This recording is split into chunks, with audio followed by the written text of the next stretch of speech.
Agora vem a fala de Eliú, tá? Então, Eliú, ele tem o seu discurso mais eloquente, defende a Deus, mas viu nas aflições a correção de um pai amoroso. Mas isso não explicava a razão do sofrimento de Jó. Ele argumentava que o sofrimento era disciplina de Deus para trazer seus filhos de volta à comunhão com ele. Acreditava que o sofrimento era mandado para nos guardar de pecar. Então, irmão, observe o seguinte: você, principalmente que é pai, você que é mãe, você vai corrigir o seu filho. Aí você corrige o seu filho, vai ali, pega uma seringa com uma enfermidade e injeta no seu filho. Isso é amor? Isso aí é uma correção? Obviamente que não.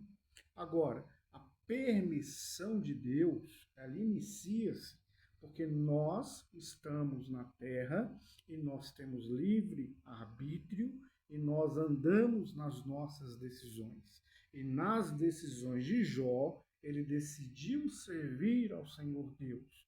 Porém, Jó, servindo a Deus, você vai entender através dos textos que nós vamos mencionar aqui, que Jó, em algumas ocasiões, ele estava ali mesmo a buscar a Deus, sacrificando em prol de seus filhos, mas Jó estava na terra e ele estava numa batalha espiritual. E o Senhor Deus guardou a vida, preservou a vida de Jó, permitiu que os seus bens fossem destruídos, permitiu que os seus filhos viessem a morrer, porém, como disse em aulas anteriores, Deus ele olha a eternidade. E o sofrimento de Jó, nós vamos perceber um propósito, uma batalha espiritual, inclusa a adversidade do inimigo e os danos que Jó está sofrendo, existem as permissões dadas por Deus.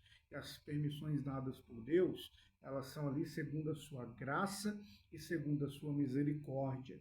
Então, no livro de Jó, a gente começa a observar, inclusive, a pessoa de Jesus. Por que a pessoa de Jesus? Que é por causa dele que nós somos justificados. Não é porque uma pessoa tem um coração bonzinho ou malzinho que Deus vai salvar. A pessoa que Deus vai salvar é aquela pessoa que crê na pessoa de Jesus, está em Cristo Jesus e ele torna-se uma nova criatura, tá bom? Então, olha só, essa questão aí, principalmente, o sofrimento vem porque Deus vai disciplinar. Então, o ser humano tem que viver puramente no sofrimento, porque ele está sendo disciplinado. Porque, olha só, nenhum ser humano fica sem cometer um pecado, nenhum ser humano. Agora, como disse anteriormente, as consequências do pecado, ela vem. Resumindo nessa aula, o que eu quero dizer para você aqui, no resumo dessa aula? O Senhor Deus, ele não usa isso daí num atributo de paternidade. Deus, ele é o nosso Pai.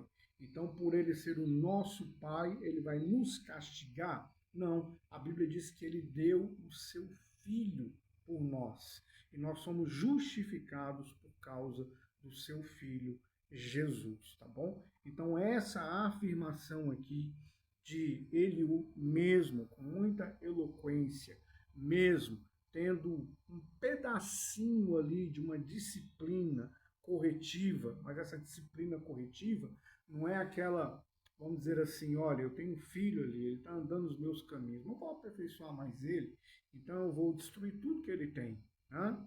Então, isso aí não entra no aspecto de paternidade.